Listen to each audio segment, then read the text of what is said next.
joining our community. And now it is my tremendous honor to introduce our next speaker, the Honorable Jim Kolbe.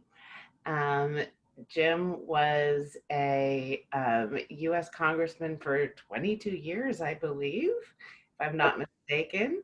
And before that, a state senator in Arizona. And Jim, I just wanted to ask you, first of all, can you tell us a little bit about how did you get into politics and why? Sure. First of all, thank you very much for having me. I'm clearly a fish out of water here, not only from a gender standpoint, but from an age standpoint. You're also young compared to me. But I have such admiration for the stories I've just heard about what you're all doing. It's really quite remarkable. So I tip my hat to each of you, and I think it's really, truly remarkable. Thanks for including me. I'm not sure my advice is going to be very helpful to women entrepreneurs, since I have been in business, but my life has been mostly in the political realm. But to answer your question, how I got in, I'll make it very brief here. I started at a very early age. When I was 15 years old, I came to Washington, D.C. as a page in the United States Senator for Arizona's well-known Senator Barry Goldwater, and worked here for 3 years as his page before I went off to college, and then to graduate school, and then to the Navy. And then by that point, I was hooked on the political realm, and so I was in business for a while. I was back in Illinois working in the political governor's office, and then in Arizona in business. And then I ran for the legislature, and after that for the Congress, and served for 22 years. As you said, as you mentioned, all of that time in Congress, I was on the Appropriations Committee, which controls the funding for the government, the budget. So you have your finger in everything, and you have some real influence with agencies. They definitely pay attention when they hear an appropriator is calling the agency about something, either a complaint or to ask to try to get something done there. So that's been my kind of experience in politics, though I have been somewhat active since that time in political activity, a little bit less so now, more from the sidelines than anything else, I guess.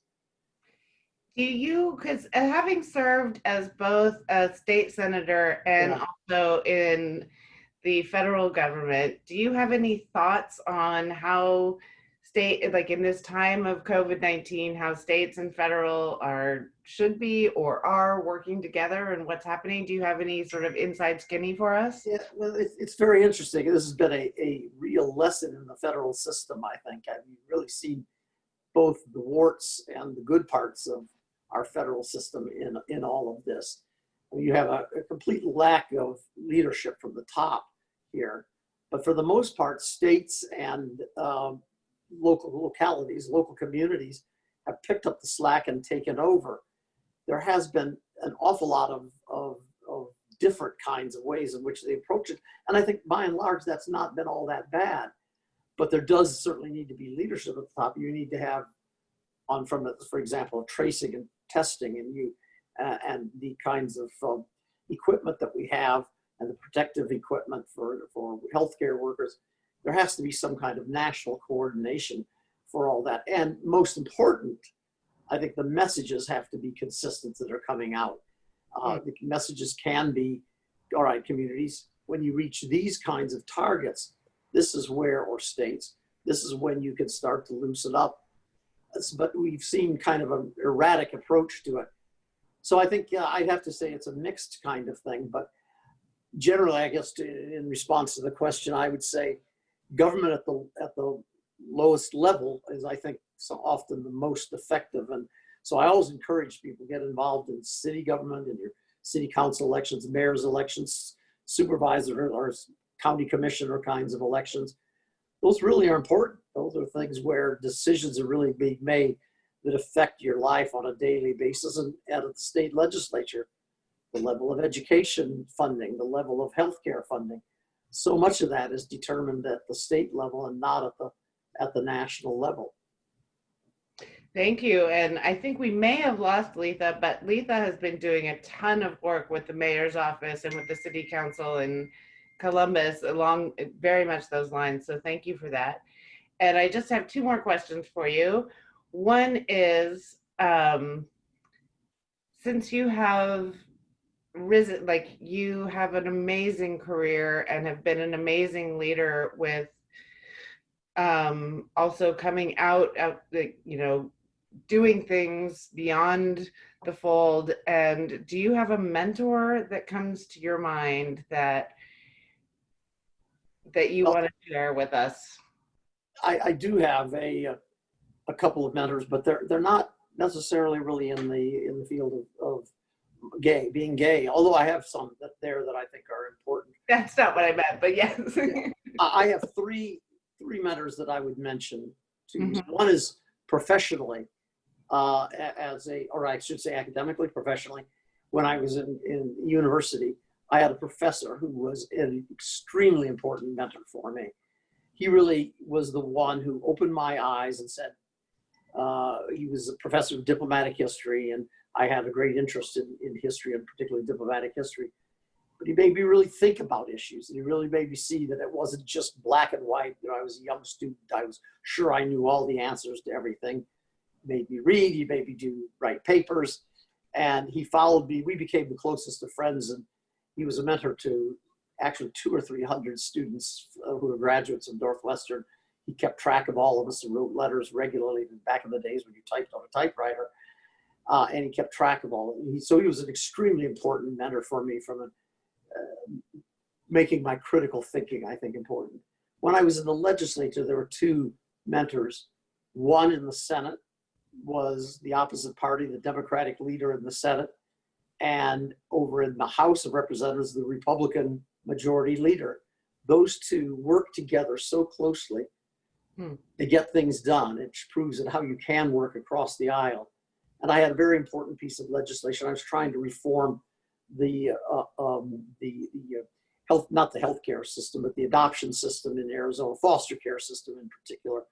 And they were the ones who said, this is going to be tough because there's a lot of people out there. State agencies were, of course, opposed to any kind of change, but they guided me through that process, and they were extremely important to me in helping me with that. On a personal level, there's one that I would say that, in terms of character, has been a good guiding light for me all these years, and that's with Senator John McCain, who I served with the time that it was in the United States Congress, and I think he was a pretty remarkable person. Indeed, he was. Thank you. And I think that's like one of the things that EBW we're about is mentorship and finding mentors for each other and accountability partners. And so to hear some of your stories about how that has been a powerful piece of your leadership experience. And the last question, I know you said you're fish out of water here. You're you're our guy guest, but you are an amazing leader. And one of the things we like to do for our community is just to give a few tips. If you had, so even though these are women in business and maybe, and some of them are like Letha working with her local politicians, do you have like 3-5 just little tidbits of advice for us that we take away? Yeah, okay. Thank you, Courtney, for the question here. And again, as you say, mine is more in the realm of dealing in the political world, but I think these kinds of things are applicable whether we're talking about not-for-profit or community relations or business or whatever here. One that I would certainly, but dealing with people, I would say one of the things that I've learned in my political career is listen more than you talk. Listen to other people, hear what they have to say, and listen carefully with respect. Hear what they have to say with respect. You may not agree with everything, but their position, you should give some respect to the position that they have. And I think that's a corollary to listen more than you talk. Listen and give the respect to what they have to say. And another corollary to that is to treat people with dignity, with kindness, with generosity. There was a piece in I think it was the New York Times, the Wall Street Journal yesterday, as a matter of fact, about a restaurant owner in Chicago. Some of you may have seen this, who was is the rated the best restaurant in all of Chicago, thought he was just dreadful with his employees. It wasn't sexual harassment, but his verbal and emotional harassment of males and females in the place, driving people away, driving them to tears and so forth. I think, how is that leadership? You may be a great chef, you may be a great cook and have a great establishment, but what kind of a person are you that you would do this kind of thing to people there? In fact, it's so bad that since they've closed and they haven't reopened, they're going through a relearning process, they said, here to try to maybe make him a better person. But I don't know how you do that. That's overnight necessarily. On a practical level, a couple of other tips: be prepared, know your topic. And this is certainly applies if you're getting in some, if you're taking something to a regulatory commission, if you're going to the city council, if you're talking to your legislators or congressmen, be prepared, know the topic, know what you're talking about. And don't hesitate. And then the last one I would mention is, don't hesitate to say, that's a good question. I don't know the answer to that, but I'll try to find out.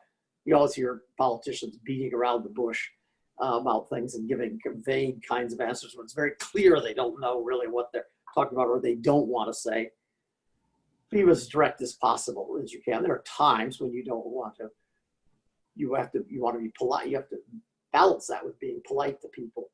But you don't hesitate to say, I really don't know the answer to that question, but I'm going to find out, or I'm going to find out the information that I need to have for that. So those are just a couple of things that come to mind.